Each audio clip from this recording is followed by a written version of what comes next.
नमस्कार दोस्तों, हमारी इस नई साप्ताहिक श्रृंखला में आपका स्वागत है। Plug in India EV issue tracker. अब इस नई सीरीज का क्या ज़रूरत है, क्या हो रहा है दोस्तों, इतने सालों से जो plug in India EV community और इंडस्ट्री के साथ काम करती है, तो हमें कई सारे इश्यूज भी मालूम पड़ते हैं जो ओनर्स फेस करते हैं अपनी ईवीज को चलाने के दौरान। ये हमें हमारे व्हाट्सएप ग्रुप्स पे मालूम पड़ता है, ट्विटर पे मालूम पड़ता है, यूट्यूब कमेंट्स में मालूम पड़ता है, फेसबुक हैंडल पे मालूम पड़ता है, इंस्टाग्राम है हमारा, और जो लोग डायरेक्टली हमसे बात करते हैं, ईवी ओनर्स होते हैं, ईमेल्स लिखते हैं, कंपनीज की तरफ से भी मालूम पड़ता है। तो अभी तक प्लग इन इंडिया क्या करती थी कि डायरेक्टली इन लोगों की जो प्रॉब्लम्स है उन्हें सॉल्व कर देती थी। इन लोगों को डीलर के साथ या ओईएम के साथ या और कोई ग्रुप मेंबर जिसने सॉल्व किया है उसके साथ कांटेक्ट करा देती थी और वो प्रॉब्लम सॉल्व हो जाता था। लेकिन अब हम चाहते हैं कि इन्हें डॉक्यूमेंट किया जाए। तो हम इन इश्यूज़ को ट्रैक कैसे करेंगे? वेल दोस्तों, आपको शायद पता नहीं होगा, लेकिन प्लग इन इंडिया के पास फोरम्स भी हैं। अब फोरम्स जो होते हैं मेनली ईमेल ग्रुप्स होती है, जहाँ पर जो इश्यूज डिस्कस किए जाते हैं वो बहुत ही लंबे समय तक आर्काइव हो जाते हैं, एक नॉलेज बेस या कि एक रिपोजिटरी बन जाते हैं, ताकि बाद में आने वाले लोग भी जब सर्च करते हैं इंटरनेट पे तो उन्हें वो सॉल्यूशंस मिल सकते हैं जिसकी वजह से उनका काम हो जाए। तो हम इन फोरम्स का इस्तेमाल भरपूर तरीके से करने वाले हैं।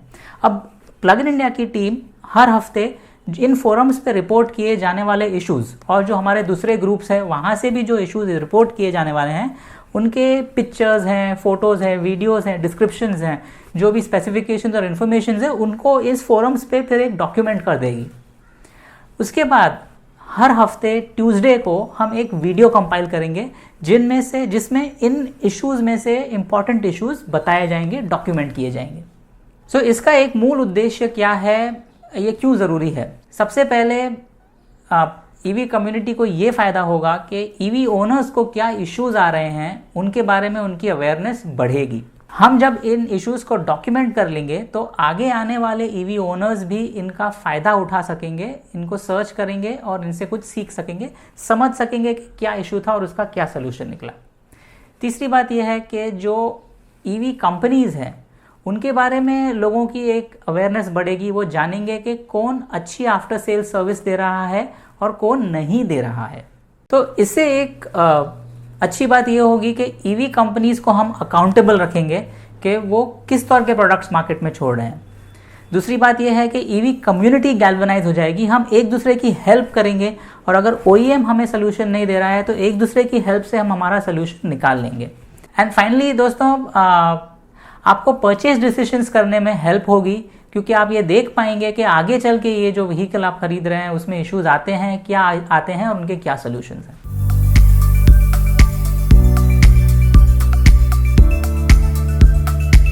सबसे पहला प्रॉब्लम हमारे इशू ट्रैकर में एक हीरो इलेक्ट्रिक ऑप्टिमा है जो पुणे में है, और इसका ओनर ने 3 महीने से ये हीरो इलेक्ट्रिक ऑप्टिमा चला रहे हैं, जो कि एक डबल बैटरी स्कूटर है क्योंकि इसके एक्स्ट्रा रेंज मिलती है, और 1400 किलोमीटर चला चुके हैं। अब इसमें प्रॉब्लम ये आती है कि इसके अंदर एक रिले होती है जो ये दोनों बैटरी के बीच में स्विच करती है।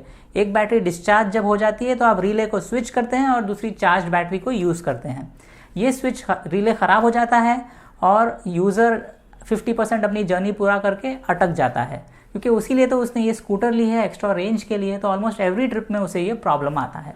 तो इस इशू का सल्यूशन शरण्य मोटर्स पुणे, विश्रांतवाड़ी पुणे ने प्रोवाइड किया है, और उन्होंने क्या किया है कि इस रिले को निकाल करके इसके जगह पे चिंट ब्रांड का एक एमसीबी डाल दिया है, जो कि जैसे ही आप उसे स्विच ऑपरेट करते हैं तो एक बैटरी बंद हो जाती है, दूसरी बैटरी यूज़ होना शुरू हो जाती है। ये एक बहुत ही स्टर्डी सोल्यूशन है, और जो ओरिजिनल रिले था जो इसमें लगाया हुआ था कंपनी से, वो एक बुरे क्वालिटी का रिले था, वो ये अब एक स्टर्डी सोल्यूशन बन गया है। और ये एक बहुत ही कॉमन इशू है जो हर Hero electric Optima double battery owner को ऑलमोस्ट एवरी राइड में होगा। तो ये एक अच्छा, बहुत ही अच्छा स्टडी सोल्यूशन इसके बारे में दिया गया है। इसके अलावा डीलर ने ये भी पाया कि इसमें कनेक्टर्स अच्छे क्वालिटी के नहीं थे, तो उसने कनेक्टर्स रिप्लेस कर दिए और साथ में स्लीविंग भी डाल दी ताकि इलेक्ट्रिकल आइसोलेशन बेहतर हो जाए। डीलर ने इस इशू के बाद अपनी कमेंट भी छोड़ी है जिसमें उनके कॉन्टैक्ट नंबर्स हैं, तो आप भी उन्हें कॉन्टैक्ट कर सकते हैं अगर आपके पास सिमिलर इशू है और उसको सॉल्व कर सकते हैं। हमने इस इशू की जो लिंक है डिस्क्रिप्शन में डाल दी है ताकि आप भी जाके उसे देख सकें। सो इशू नंबर 1 का स्टेटस है क्लोज्ड।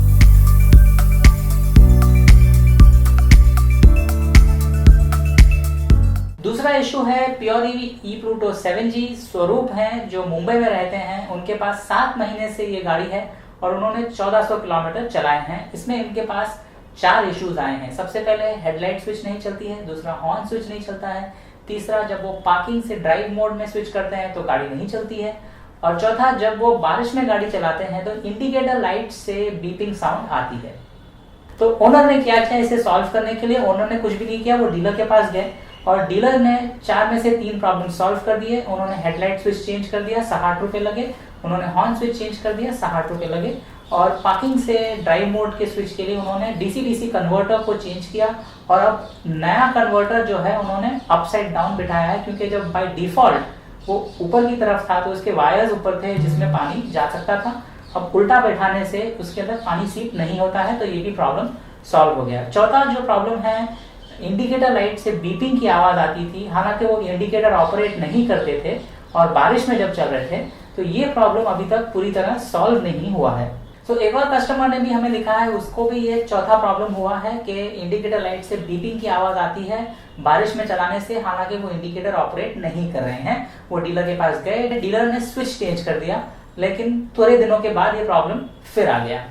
तो इसके लिए प्योर ईवी ने भी रिस्पॉन्स दिया है। उन्होंने कहा है कि ये प्रॉब्लम मानसून में आ सकती है और इसको सॉल्व करने के लिए हाई प्रेशर एयर से उस स्विच को अगर क्लीन करते हैं तो वो ड्राई हो जाता है, कॉन्टैक्ट से मॉइस्चर हट जाता है और ये प्रॉब्लम सॉल्व हो जाता है। दूसरी चीज उन्होंने रिकमेंड की है कि WD-40 लगाया जाए फ्रीक्वेंटली इन एरियाज में, ताकि ये प्रॉब्लम अकर न हो। और ये इशू का जो सोल्यूशन है उन्होंने अपने डीलर्स और ओनर्स को भी बता दिया है, ताकि फ्यूचर में वो अपने आप से भी केयर और मेंटेनेंस कर सके। इस इशू की लिंक नीचे डिस्क्रिप्शन में दी गई है, आप भी जाके देख सकते हैं। 3 में से 4 इश्यूज सॉल्व हो गए हैं, तो ये 75% क्लोज है, 25% ओपन।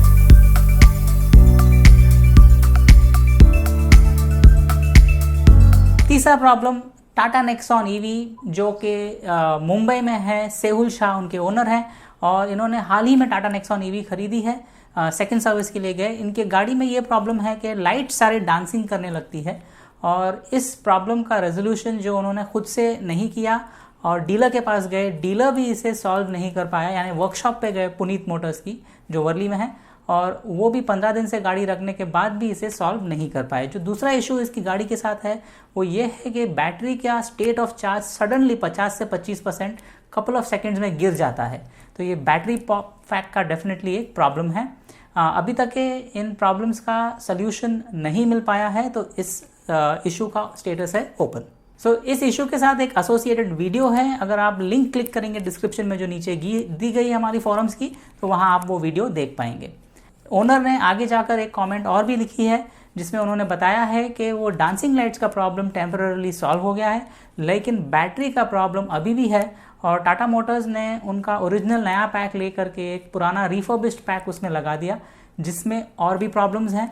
तो ये उनका सोल्यूशन ज़रा भी नहीं हुआ। वो बहुत ही नाखुश हैं, डिसअपॉइंटेड हैं, हॉरेबल सर्विस ऐसे बता रहे हैं। वो चाहते हैं कि या तो टाटा मोटर्स उनका नया पैक उन्हें दे दे, या एक brand new battery pack replace करके दे, या तो एक ब्रांड न्यू टाटा नेक्सॉन उन्हें दे दे, या तो उनका पैसा वापस कर दे। आने वाले हफ्तों में दोस्तों हम इश्यू को ट्रैक करेंगे, इसका प्रोग्रेस हम फोरम में अपडेट कर देंगे, तो वहां पर जाके आप चेक कर सकते हैं कि आगे क्या हुआ। ऑफ कोर्स अगर आपके पास भी कुछ इन्फॉर्मेशन हो तो आप जरूर इसकी थ्रेड में रिप्लाई कर सकते हैं, कमेंट्स ऐड कर सकते हैं।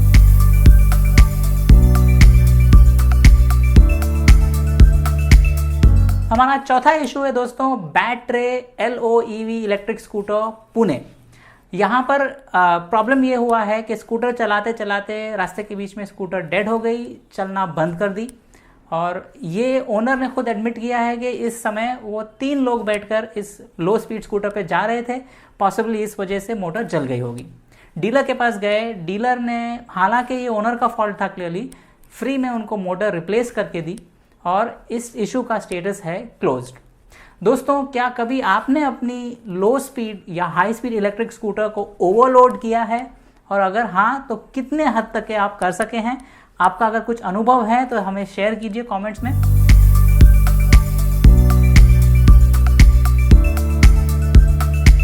तो दोस्तों हमारा 5वां इशू है प्रतीक, जो मैसूर में रहते हैं, उनके पास ओकिनावा रिज प्लस है और इन्होंने 2018 में इसे खरीदा है अक्टूबर में, तो 3 साल प्लस उनका यूजेज रहा है।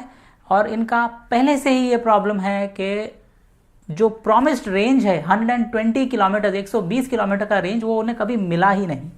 और जो 1.7 किलोवाट आवर बैटरी पैक है, इन्होंने कई बार इसे चेंज करवाया और चेंज करवाने के बाद जो 97 किलोमीटर देती थी उससे भी घटकर वो 50 या 60 ही हो गया। और फाइनली जो उन्होंने किया इसको सॉल्व करने के लिए, ओनर की तरफ से तो कोई उन्होंने सोल्यूशन नहीं लगाया, लेकिन जो डीलरशिप है उसने बैटरीज चेंज करते गए और फाइनली एक प्योर ईवी की बैटरी उन्होंने डाली उसमें, ओकिनावा की जो ट्रॉन्टेक बैटरी है वो निकाल करके, और इससे थोड़ा रेंज उनको इम्प्रूव हुआ, लेकिन इतना ज़्यादा नहीं हुआ जितना प्रॉमिस किया गया था कंपनी ने।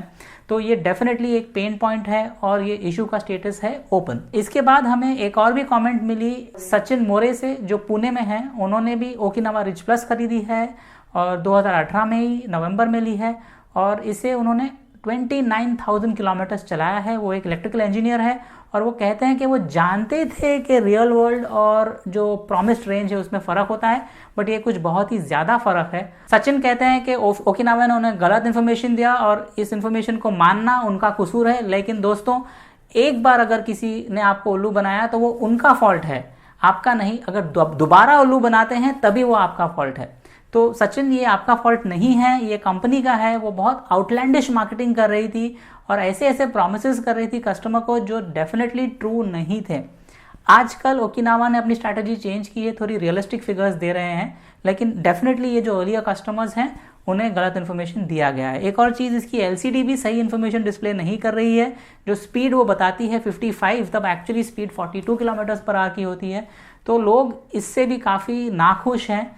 और ओवरऑल जो ओकिनावा के स्पेयर्स, जो पार्ट्स, एक्सेसरीज हैं, जो बिल्ड क्वालिटी है, इसको लेकर के लोग बहुत ही चिंतित हैं। उन्हें नहीं अच्छी लग रही है, थोड़ी पुअर क्वालिटी की स्कूटर उन्हें लग रही है जो प्राइस वो पे कर रहे हैं उसके लिए।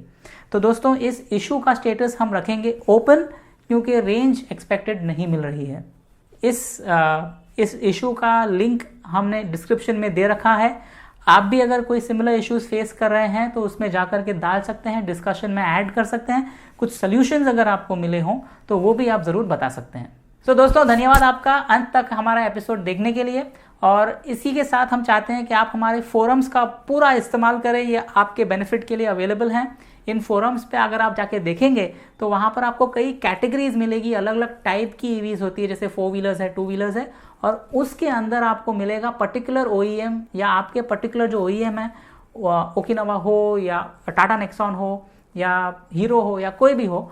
तो अगर आपका स्कूटर ओईएम ऑलरेडी यहाँ पर नहीं है तो अदर स्कूटर्स में डाल सकते हैं या अदर व्हीकल्स में डाल सकते हैं, और एडमिन को रिक्वेस्ट भी कर सकते हैं कि आपकी कैटेगरी क्रिएट कर ले।